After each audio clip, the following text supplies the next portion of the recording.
Baik, saudaraku pemirsa MTA TV dimanapun Anda berada, kembali lagi dalam program Mitra Tani.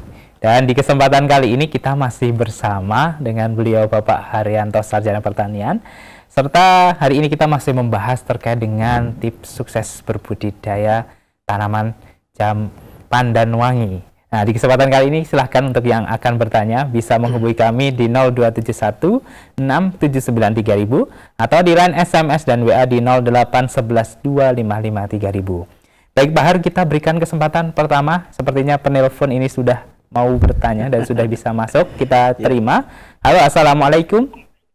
Waalaikumsalam warahmatullahi wabarakatuh. Dengan siapa dan dari mana ini? Dengan Ibu Mulyati di Wonosobo. Ya, Ibu Mulyati, silakan pertanyaannya. Maaf Pak, karena saya tadi nggak mendengar dari awal. Saya kepengen tahu itu manfaat daun pandan apa buat bisa buat minuman untuk kesehatan kalau gimana? Saya tadi tidak mendengar dari pertama soalnya. Ya. Tapi saya pernah mendengar ada orang bilang katanya daun pandan bisa buat minuman untuk minuman herbal gitu. Terima kasih. Assalamualaikum warahmatullahi wabarakatuh. Waalaikumsalam warahmatullahi wabarakatuh. Ya, Ibu Mulyati, terkait dengan manfaat kesehatan nanti bisa ditanyakan lebih lanjut kepada yang ahlinya ya Pak Har ya. Kita sebatas memberikan informasi, salah satu manfaatnya itu bisa untuk makanan dan juga untuk pewarna juga ini ya Pak Har ya. Karena nanti kalau kita salah menyampaikan bukan ahli kita Pak Har ya. Baik. Mungkin itu untuk Bu Mulyati, nanti bisa ditanyakan lebih lanjut ke ahlinya, dokter atau mungkin yang bisa ahli herbal. Baik, kita lanjutkan menerima penelpon berikutnya. Halo, Assalamualaikum. Halo, Assalamualaikum. Halo, Assalamualaikum. Baik, silahkan nanti dicoba kembali dengan menghubungi kami di 0271 679 3000 atau nanti kalau yang ingin bertanya secara WA bisa di 0811 255 3000. Baik Pak Har, di pesan WhatsApp ada pertanyaan dari Mas Awan di Solo. Pak Har, beliau dulu pernah menanam tanaman pandan wangi di kamar mandi. Harapannya bisa wangi untuk kamar mandinya, tapi ternyata malah membusuk. Ini faktornya apa Pak Har? Ya, terima kasih Mas Awan yang ada di Solo. Ya. Pandan wangi ditanam di kamar mandi. Sebetulnya bagus juga ya untuk ditanam di kamar mandi. Tapi kalau di kamar mandi itu ada sirkulasi udara, ada cahaya yang masuk, sebetulnya bisa ditanam di kamar mandi ataupun dikasihkan di kamar mandi dengan media yang ada. Namun kebanyakan untuk di kamar mandi, kalau itu ditanam di sana, satu itu sering kena air yang itu berlebihan sehingga tanaman itu tidak akan jadi bagus, malah itu nanti akan semakin kuning. Karena apa? Di situ ada pembusukan akar-akar yang ada di situ karena terlalu lembab. Terus yang kedua, itu kalau di kamar mandi itu kan sering tertutup, maka dari itu untuk pencahayaan ataupun fotosintesis itu kurang.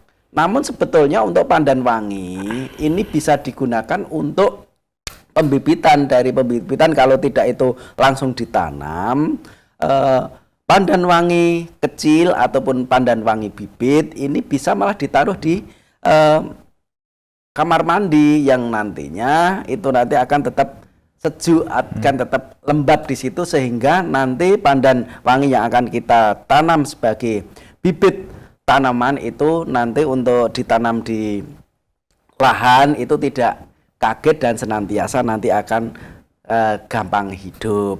Nah, terus kita kembali lagi ke pandan wangi, kenapa kok bisa membusuk? Yaitu karena banyak air, banyak percikan, banyak kimia ataupun sabun dan lain sebagainya bisa masuk di situ. Jadi pandan wangi itu kurang bagus untuk ditanam di kamar mandi seperti itu. Lah, bagaimana kalau ini biar hidup? Ya sering-sering jangan terlalu di kamar mandi terus. Itu dikeluarkan dulu, setelah itu ini sudah sehat lagi kita masukkan lagi. Namun harus tahu jangan sampai kena sabun, jangan sampai kena sampo dan lain sebagainya. Jadi nanti akan mengganggu daripada tanaman pandan wangi itu sendiri. Demikian Mas Awan. Iya, nanti silakan dicoba kembali ya Pak Har. Iya. Tipsnya boleh. Apakah nanti bisa membusuk lagi atau tidak? Kalau membusuk berarti perawatannya yang salah lagi ya Pak Har. Mungkin kurang dikeluarkannya kurang, cahayanya kurang juga, terkena percikan sabun yang lain sebagainya. Karena juga bisa membuat terbakar ya Pak di hijau daunnya. Betul. Itu ya, zat-zat basah seperti itu. Mungkin dari sirkulasi udara yang masuk ke dalam pot itu juga kurang sirkulasi, kurang ada. Kadang air yang masuk ke situ itu tidak langsung hilang, akan ngecembong di situ sehingga nanti pembusukan daripada akarnya itu akan cepat. Oke, berarti itu diperhatikan ya Mas Awan kalau mau mencoba menanam kembali, perhatikan juga kondisi airnya. Baik, kita coba terima penelpon berikutnya di kesempatan siang hari ini. Halo, Assalamualaikum. Waalaikumsalam warahmatullahi wabarakatuh. Baik, dengan siapa dan dari mana ini? Dari Abu Syuhada di Pontianak, Kalimantan Barat. Abu Syuhada di Pontianak, ya silahkan pertanyaannya. Assalamualaikum warahmatullahi wabarakatuh. Waalaikumsalam warahmatullahi wabarakatuh, Bapak Abu. Alhamdulillah udah lama nggak telepon nih ya Pak. Tapi setiap hari kita dengar. Alhamdulillah. Karena kita juga jiwanya juga pertanian walaupun kecil-kecil aja begitu kan hanya. Ini yang saya tanyakan tuh, kami banyak menanam pandan. Iya. Pandan, tapi itu kata Pak Harto ada mengatakan pandan wangi yang berduri. Dan yang kami ada ini pandan biasa, tidak ada durinya gitu. Yang saya tanyakan itu pandan berduri itu yang mana, jenis yang mana gitu, yang karena kami tidak pernah menanamnya yang berduri itu. Apakah yang daunnya berduri itu atau bagaimana itu? Pandan duri itu yang jenis yang mana gitu, Pak? Ya. Itu aja. Ya. Atas penjelasan terima kasih. Assalamualaikum warahmatullahi wabarakatuh. Waalaikumsalam warahmatullahi wabarakatuh. Baik, bisa dijawab Pak Har bagaimana tadi terkait dengan pandan yang berduri itu? Ya, terima kasih Bapak Abu yang terus mendengarkan dan menonton Mitra Tani ini. Ya. Dan alhamdulillah untuk Pak Abu di sekelilingnya juga menanam pandan wangi. Nah, terus untuk pandan yang berduri itu pandan seperti apa? Biasanya untuk pandan yang berduri itu ada di rawa-rawa, ada di pinggir kali Bapak, ada di selokan yang itu agak besar, itu banyak sekali pandan yang berduri di sana, dan itu lebih besar, lebih panjang, kurang lebih itu bisa 1,5 sampai 2 meteran, dan ini fungsinya kalau di Jawa itu bisa untuk anyaman sebagai tikar.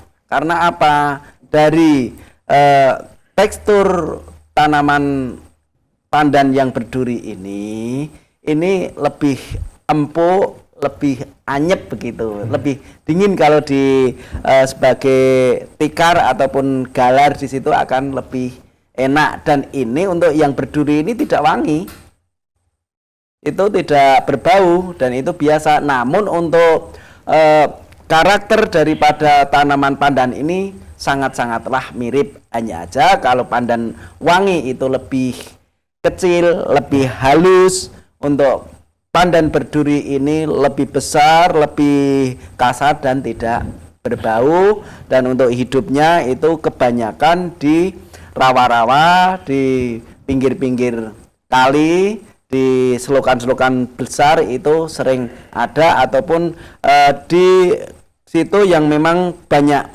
air di sekitarnya itu akan untuk pandan yang berduri ini banyak di sana. Ya, baik. Demikian untuk Pak Abu Syuhada, semoga bisa dipahami ya. Untuk tanaman pandan berduri kalau di sini biasanya untuk anyaman ya Pak Har ya. Dan kalau dari segi aroma kalah jauh dengan pandan wangi ini ya Pak Har. Ya betul, hampir nggak berbau untuk berduri ya. Baik Pak Har. Kalau tadi Pak Har juga menyampaikan bahwasanya kalau ukuran dari pandan wangi sendiri kan lebih kecil daripada pandan yang berduri. Kalau dari segi panennya, periode berapa kita bisa memanennya tanaman tersebut, Pak Har? Untuk panen pandan wangi ini kita bisa panen mulai umur 2 tahun. 2 tahun ya? Cukup lama ya, Pak Har? Cukup lama untuk menuju ke 2 tahun. Kalau belum 2 tahun itu biasanya kalau di bawah itu sudah agak tua ya kita rimpel. Nah, kenapa 2 tahun? Karena pertumbuhan 2 tahun ini sudah mulai memang besar-besarnya, sudah tumbuhannya sudah memang ini adalah optimal untuk pertama kita panen. Namun setelah itu tidak setiap 2 tahun itu tidak. Oh ya? 1 sampai 1,5 bulan sampai 2 bulan kita panen. Lah terus panennya bagaimana? Diambil dari bawah kurang lebih 5 sampai 7 helai daun yang itu memang kita panen terus. Lah terus apakah tiap hari kita bisa panen? Kalau kita perlukan langsung aja, kalau hanya untuk bumbu setiap hari untuk bumbu 1 RT lah gitu, silahkan untuk tiap hari panen di situ tidak bermasalah. Karena apa? Ini tumbuhannya akan terus tumbuh. Bahkan untuk tanaman pandan ini bisa mencapai antara 17 sampai 25 tahun. Sampai 25 tahun? 25 tahun Wow. bisa hidup seperti itu. Sampai mencapai itu 2 sampai 2,5 meter. Wow. Tanaman yang cukup lama hidupnya, Pak Har? Betul, iya. Sekali tanam, panen berkali-kali ya? Ya dihitung sendiri antara 1,5 sampai 2 bulan aja. Sampai sekitar 20 tahun aja. Udah itu banyak sekali. Menggiurkan juga ini, tidak perlu gonta-ganti menanam, Pak Har ya? Iya. Kali ditunggu ya sekali sekali nanam, tunggu sudah 2 tahun, panen terus ya, Pak Har ya? Betul. Kalau dari untuk merawatnya supaya istilahnya kondisinya tetap bagus dan sehat, seperti apa, Pak Har?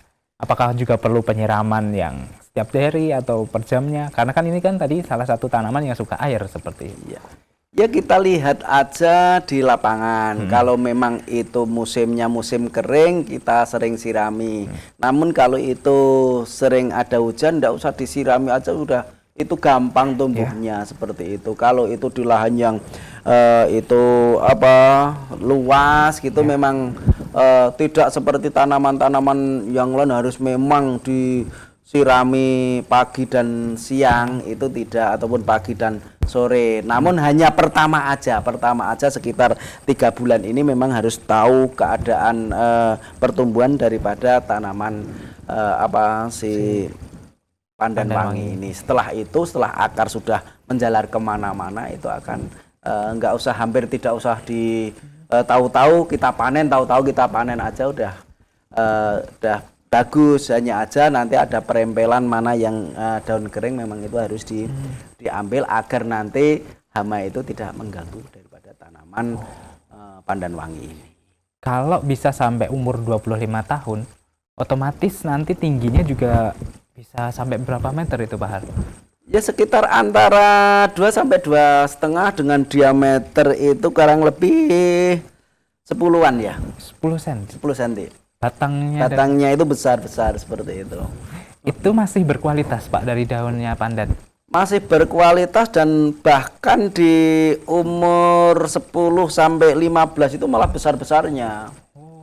Itu produksinya yang lebih memang optimal itu di umur antara 10 sampai 15 tahun. Itu memang bagusnya itu. Di selama itu, apakah juga perlu pemupukan yang berkesinambungan, Pak Har? Atau memang periodik saja ini untuk pemupukannya? Untuk tanaman ini memang hanya periode. Jadi kita kasih kalau 6 bulan sekali itu per dapur, kalau saya bilang itu per dapur, nanti kita lubangi, memutar itu kita lubangi dengan kedalaman 20 cm. Setelah 20 cm nanti kita kasih pupuk organik kurang lebih ada 10 sampai 15 kilo di situ. Kemudian ditutup terus disiram. Itu nanti sudah subur kembali. Kita akan tunggu 6 bulan lagi baru kita pupuk lagi. Kalau ini sudah subur sampai 1 tahun pun tidak masalah, asal media tanam ataupun tanah yang ada di sana itu sudah memang subur. Oke. salah 6 bulan ya Pak Har. Iya. 10 sampai 15 kilo untuk satu batang ya. Satu dapur, bukan Satu dapur. Satu dapur itu berarti kurang lebih sekitar berapa ada 3-4 tanaman. 3 sampai 4 Memang kita tanaman ya. biarkan seperti itu. Ya, baik. Kemudian kita coba terima kembali Pak Har penelpon berikutnya. Langsung saja kita terima. Halo, Assalamualaikum. Waalaikumsalam warahmatullahi wabarakatuh. Waalaikumsalam warahmatullahi wabarakatuh. Ya, mohon maaf Ibu, suara televisi atau radionya bisa dikecilkan saja supaya komunikasi kita bisa lebih lancar. Oh iya. Ya. Ya. Dengan Ibu siapa dan dari mana ini? Dari Ibu Sulastri Nogosari. Ibu Suwati dari Nogosari ya. Silahkan Ibu pertanyaannya. Ya, maaf ya Pak ya, karena saya tadi ya terlambat untuk mendengarkannya, tidak bisa mendengarkan dari awal. Tapi saya sedikit mendengar bahwa pandan wangi itu dapat untuk mengusir tikus. Lah itu gimana caranya Pak? Tolong dikasih tahu. Ya, Assalamualaikum warahmatullahi wabarakatuh. Waalaikumsalam warahmatullahi wabarakatuh. Bagaimana caranya menggunakan tanaman pandan wangi untuk mengusir hewan tikus ini Pak Har? Ya, terima kasih Ibu Sulastri yang ada di Nogosari. Ya. Coba kita lihat kalau Ibu punya pandan wangi yang ada di sekitar rumah. Kita perhatikan, terus perhatikan, tikus pasti tidak akan dekat-dekat di situ. Terus bagaimana kalau itu ditaruh rumah? Yang pertama, mana jalan tikus yang ada masuk ke rumah, itu akan kita kasih pandan wangi ini. Caranya itu kita ambil 3-5 helai, kita tali, kita usek-usek di situ. Apa kalau diusek-usek ya? Diremet, nanti ditaruh di jalannya tikus itu sendiri. Itu nanti tikus ketika itu sudah akan datang pasti akan kembali. Ya.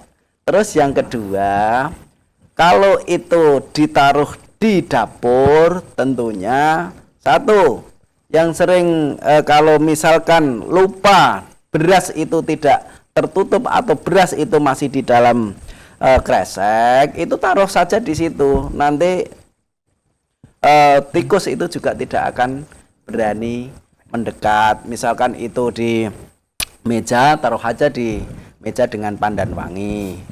Namun pandan wangi ini juga sampai berapa untuk wanginya ini? Kurang lebih antara 5-7 hari itu nanti harus diganti lagi, kita taruh kembali. Nah setelah kita itu taruh seperti itu, lama-lama tikus itu akan jenuh Ibu. Tikus akan jenuh dan lama nanti tidak akan masuk ke rumah kita. Nah terus kalau banyak di sawah bagaimana? Ya memang harus di parit-parit itu harus ditanami si pandan wangi. Jaraknya kurang lebih bisa 10 meter nanti akan ditanam, 10 meter akan tanam, yang itu nanti tikus juga tidak akan berani mendekat. Oke, baik. Sangat gampang sekali dan mudah sekali. Ya, tidak perlu alat yang rumit ternyata. Prosesnya juga tinggal ditaruh dan diremas itu ya Pak Har ya, untuk mengeluarkan aromanya. Dan ternyata juga bisa untuk mengusir tikus yang di sawah ya Pak Har. Betul. Dengan coba menanam di pematang sawahnya itu dengan tanaman pandan wangi, harapannya juga bisa mengusir juga ya Pak Har ya. Baik Pak Har, terima kasih untuk jawabannya, dan sebagai penelpon terakhir di kesempatan kali ini, semoga ini nanti bisa menginspirasi para pemirsa di rumah dan juga bisa menimbulkan suasana yang baik, utamanya dalam bertani ini ya Pak Har ya. Baik, terima kasih Pak Har untuk ilmunya, semoga Pak Har senantiasa diberikan kesehatan. Dan jumpa lagi di episode berikutnya Pak Har. Assalamualaikum warahmatullahi wabarakatuh. Waalaikumsalam. Demikian tadi telah kita ikuti dan simak bersama program Mitra Tani untuk edisi kali ini. Kami mengucapkan terima kasih untuk partisipasinya, serta mohon maaf apabila para pemirsa yang pertanyaannya belum sempat kami bacakan. Serta mari kita selalu menjaga kondisi kita tetap sehat, tetap prima, utamanya untuk menjaga kondisi tubuh kita dan ibadah kita semakin optimal. Akhirnya, saya Wahid Arifuddin pamit undur diri. Alhamdulillahirabbil alamin. Wassalamualaikum warahmatullahi wabarakatuh.